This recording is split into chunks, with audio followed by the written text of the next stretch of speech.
शिवधारा। जय जय शिवधारा।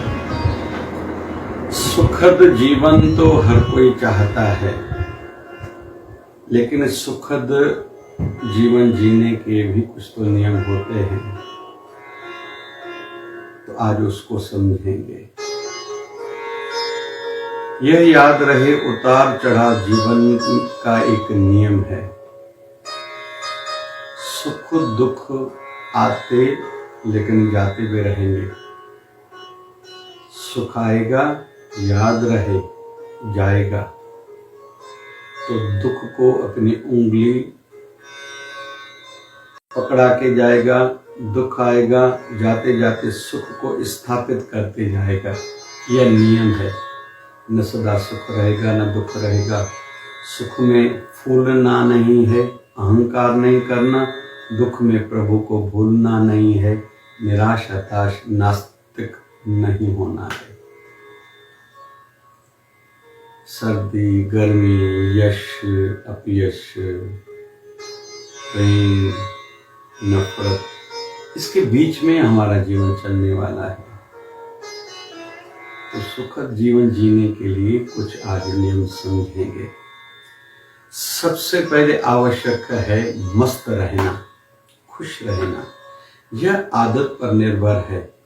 हाँ, बाहर की परिस्थितियों का प्रभाव रहेगा, अंदर की प्रकृति स्वभाव का या उतार चढ़ाव का जो मन पर प्रभाव होता है उसका भी प्रभाव रहेगा, लेकिन उस प्रभाव से हम बच सकते हैं थोड़ी निरंतर साधना, थोड़ा ध्यान देने के माध्यम से।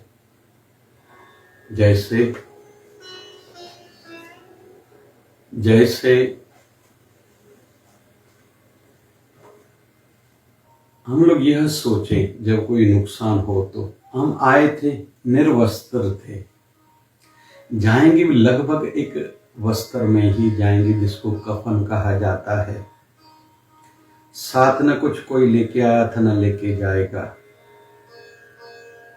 हर आज के इंसान की यह सोच है कि बड़ों ने जितना दिया उससे ज्यादा मैंने कमाया है, मैंने ही पाया है। तो हम अगर ऐसे कह रहे हैं तो हमारे आने वाले वंशज भी ऐसे कहेंगे, वो अपना जीवन अच्छा जी लेंगे। आध्यात्मिक आधार माने तो हर कोई अपना भाग्य खुद लेके आता है। याद रहे, जब किसी बच्चे का जन्म जिस घर में होता है तो उस माँ बाप को भाग्य ही लगता है, उसकी वृद्धि होती है, पीछे नहीं जाता। वो बच्चा अपना भाग्य लाया है। तो फिर हम काहे के लिए इतना सोचें? और जिस भगवान ने हमें जन्म दिया है वो खिलाएगा जरूर। और इसको आधार माने तो देखा जाता है वृद्धाश्रम में, अनाथ आश्रम में रहने वाले भी जितना सुखी जीवन जीते हैं, शायद बड़े बड़े बंगलों में जो एक कमरे में कोई बीमार पड़ा हुआ है या रह रहा है, उस घर का विशेष तौर पर बुजुर्ग, कहीं बहू रानी, कहीं बेटा दामाद अच्छा जीवन नहीं जी रहा। तो केवल बंगले में ही जीवन सुखद होगा ये सोचना भी गलत है। तो भगवान खिलाएगा ही, फिर काहे की चिंता? बहुत सी बीमारियों का इलाज है बहुत कम खाना, थोड़ा पानी ज्यादा पीना, थोड़ा व्यायाम करना, थोड़ा हंसना। घर में जो सहज सरल सुलभ वस्तुएं पड़ी हैं किचन में, मस्त के साथ हमें स्वस्थ भी रहना है तो थोड़ा हल्दी का उपयोग ज्यादा करें। हम बाहर की दवाइयों से खुद को बीमारियों से बचा सकते हैं। अदरक का इस्तेमाल ज्यादा करें। दालचीनी 35 साल के ऊपर आयु वाले आधा चम्मच पानी से ले एक दिन आड़ में, हम बड़ी बीमारी से बच सकते हैं। काली मिर्ची हमारे स्वास्थ्य के लिए बहुत जरूरी है। हमारा रसोई घर एक औषधालय है, एक मेडिकल स्टोर है जिसमें बहुत सी बीमारियों का इलाज का उपचार पड़ा है, दवाइयाँ पड़ी हैं। थोड़ा काला नमक पेट के लिए बहुत जरूरी है। 40 साल की बाद की आयु वाले दोपहर को अगर जो प्याज लहसुन खाते हैं तो दोपहर को कच्चा प्याज रोटी के साथ एक खाएं। 2 लहसुन की कलियां पहले गिरास के साथ खाएं, आधा नींबू दाल सब्जी में खाएं, 1 आंवला खाएं, 5 तुलसी के पत्ते खाया करें सवेरे खाली पेट। बहुत सी बीमारियों से ऐसे बच जाएंगे। तो मस्त रहें, स्वस्थ रहें। थोड़ा पैदल चलने की आदत ज्यादा बनाएं, हंसने की आदत हो, थोड़ी मर्यादित मजाक की आदत होनी चाहिए, विनोद का भाव होना चाहिए। हर बात को टेंशन में नहीं लेना चाहिए, हर बात को भारी न खुद ले न दूसरों को भारी करे। जी आदतें हैं। मस्त रहना भी एक आदत है, स्वस्थ रहना भी एक आदत है। केवल स्वाद के लिए खाते रहना, फिर बीमार पड़ जाना, दवाइयां लेते रहना, डॉक्टरों के चक्कर काटना, ये भी आदत है। परहेज के माध्यम से पूरे झंझटों से खुद को बनाना, यह भी आदत है। रही बात मस्त रहने की, आदत खुद बनाए। थोड़ा दिन भर में मैं हंसूं, परिवार वालों में जब भोजन पाएंगे साथ में पाएंगे, गुस्सा नहीं करेंगे, नेगेटिव बातों पर चर्चा नहीं करेंगे, थोड़ी बहुत बच्चों से मजाक, बच्चों से प्यार करना, परिवारजनों से बैठना, बड़ों से बैठना जो इंतजार करते हैं हमारे छोटे, थोड़ी देर हमारा बेटा बैठे, माँ बाप इंतजार करते हैं। बाहर हमने ये किया वो किया, तीर्थ किए, भंडारा किया, सब अच्छा, लेकिन हमारे बुजुर्ग इंतजार करते हैं ये कब हमारे साथ बैठेगा।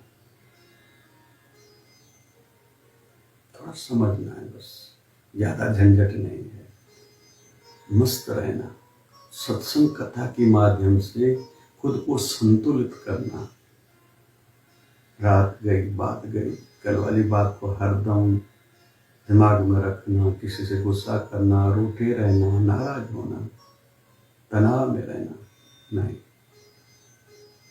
और खुद से तो अध्यात्म की यात्री संकल्प ही करें, मुझे टेंशन में नहीं रहना है। मैं जिस गुरुदेव का हूं उनकी कृपा मेरे साथ है। दुनिया छोड़ जाएगी, मेरे गुरुदेव मुझे नहीं छोड़ेंगे। उन्होंने अभी तक संभाला है, आगे भी संभालेंगे। मस्त रहने की आदत हो, थोड़ा तरीका निकालें, प्राणायाम करें, व्यायाम करें, थोड़ा एंटरटेनमेंट का, मर्यादित एंटरटेनमेंट का सहारा लें, कुछ हंसने वाला देखें, पढ़ें। फिर जीवन को ऐसा कुछ बनाएं टाइम टेबल में कि उसमें बहुत से प्रकार के काम करें, जिससे जो टेंशन आया था वो टल जाए। खुद को खुद टाइम नहीं दें टेंशन करने के लिए। इसलिए कहते हैं कुछ संगीत बजाना, कोई कला पेंटिंग करने की भी आदत हो, गाना, स्पोर्ट कुछ खेलना, लेकिन उसको निरंतरता में, कंटिन्यूटी में रखना। ऐसे नहीं कि 2 दिन किया 2 दिन नहीं किया, नहीं, वो बनाए रखना। और सामने आई परिस्थिति को मैं अच्छा हैंडल करूंगा, ये गुण, ये ट्रिक्स खुद में डालना सीखना। घर के बड़ों से कोई सामने प्रॉब्लम आया तो उन्होंने कैसे किया, फिर अपने गुरुदेव से सीखना। इसलिए कहते हैं संतों की शरणागति लो, दीक्षा शिक्षा लो, नामदान लो, ये तो ठीक है, साथ में रहो। और इसलिए कहते हैं विशेष तौर पर यात्रा में रहो। जहाँ कम ज्यादा हुआ था उन्होंने कैसे उसको हैंडल किया, फेस किया, पार किया, वो हमें भी सीखने को मिल रहा है। और पति पत्नी भी अगर हैं या 2 मित्र हैं, ऐसे एक दूसरे की अंडरस्टैंडिंग हो, केमिस्ट्री ऐसी हो कि एक दूसरे को संभालें। महात्मा गांधी और माँ कस्तूरबा का ये बढ़िया उदाहरण है।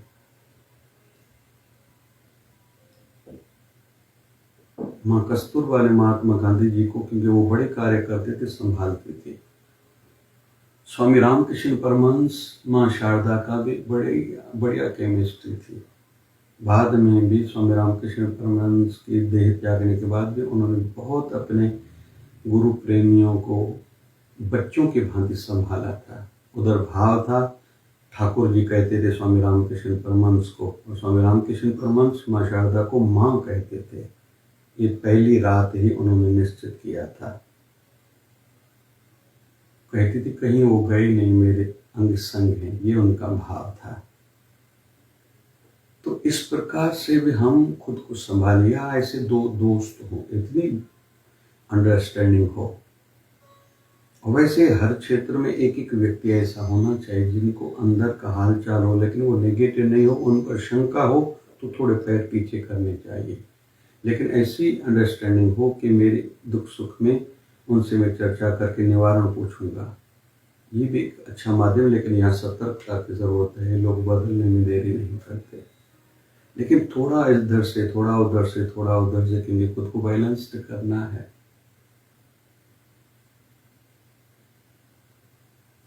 ये थोड़े थोड़े नियम अपनाने हैं। मस्त रहना है और स्वस्थ रहना है, व्यस्त रहना है। ऐसा टाइम टेबल हो फजूल की बातों के लिए, फजूल के लोगों के लिए, फजूल से के कामों के लिए खुद को टाइम देना ही नहीं। ऐसा एक व्यवस्थित समय टाइम टेबल हो। सोशल मीडिया का टाइम, पेपर न्यूज़पेपर का या न्यूज़ चैनल का टाइम भी फिक्स करना, उस पर वही काम करना, या अपने काम संबंधित वीडियो आदि देखना या कुछ पढ़ना। नींद अच्छी करना, व्यस्त रहने में नींद को पूरा समय दें, क्योंकि जितना काम जरूरी है उतना आराम भी जरूरी है। जितना आराम होगा, आउटपुट शरीर से, तन से, मन से, मानसिकता, माइंड से हम ज्यादा ले सकेंगे। और मानसिक खुराक है फिर से सत्संग, कथा, ध्यान, भजन। ध्यान में बैठ गए, उठना नहीं है, बार बार टाइम नहीं देखना, आसन नहीं बदलना, खुजली नहीं करनी, बैठ गए मतलब बैठ गए। तेरे सजदे में झुक गए, इससे क्या फर्क पड़ता है कि हम शिवालय में गए या देवालय में गए, हम इधर गए या उधर गए, सब जगह तो ये मेरा प्रणाम। तो इसको ऐसे ध्यान में बैठ गए, तो मेरा मैं तेरा, मुझे अपने आप में समा लो, मुझ में आप समा जाओ। शाम शाम रटते रटते राधे शाम हो गई, पूछने लगी सखियों से अब राधा अरे कहाँ गई। राधा रानी ने शाम शाम इतना रटा था, उनको आवाज होता था मैं शाम हो गई हूँ, तो लोगों से पूछती थी कि राधा कहाँ है। बोले पगली तुम ही तो राधा हो। बोले नहीं, मैं तो शाम हूं ना, राधा का बताओ, राधा कहाँ है।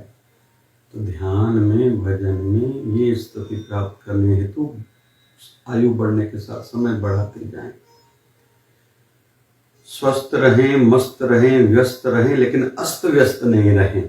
बहुत लोग खंड खंड रहते हैं, बिखरे रहते हैं, अंदर से भी टूटे टूटे रहते हैं, बाहर से भी उनकी चीजें बिखरी हुई रहती हैं। सवेरे उठे, हर चीज अपने जगह पर रखें, मैले कपड़ों के स्थान पर, स्नान के टॉवल का जो जगह है, वॉशरूम में हर चीज अपनी जगह पे, बेडरूम में अपनी जगह पे, हर चीज होनी चाहिए। ऑफिस में भी ऐसे ही, ऑफिस में सामने वाला टेबल कभी भी साफ हो, बिखरा हुआ ना हो, कुछ भी। ऐसे शरीर को भी व्यवस्थित रखें, बाल कभी बिखरे हुए नहीं हो, समय से जो शेव करते रहें, नाखून समय से काटना, पैर के नाखून काटना, शूज घर में अपने शूज की जगह पर, कपड़े की जगह पर, नाइटी जरूर रात को पहने, मर्यादित हो, साफ हो, लाइट कलर की हो। घर कमरे में, बेडरूम में ईशान कोण में सोने का प्रयास करें, मन शांत रहता है। बेडरूम में भी अपने गुरुदेव की, अपने इष्ट देव की मूर्ति हो, जिनकी बार बार दर्शन हो। मंदिर भी व्यवस्थित हो, अस्त व्यस्त मंदिर में कुछ नहीं होना चाहिए, सामग्री इधर पड़ी, ये चीज इधर है, वो चीज उधर नहीं। जितना जितना हम बाहर ध्यान रखेंगे, उतना अंदर का भी ध्यान रखना है। मुझे डिस्टर्ब नहीं रहना, व्यवस्थित। आज क्या क्या काम करने हैं, जो जरूरी रहेगा रात को लिखो, कल वो करने, वो प्रायोरिटी पर हो, लेकिन इम्पोर्टेंट काम प्रायोरिटी पर हो। विशेष तौर पर सुबह के समय पे, या फिर खुद का एक और भी समय ऐसा निश्चित करें जिस समय मुझे केवल इम्पोर्टेंट काम करने हैं।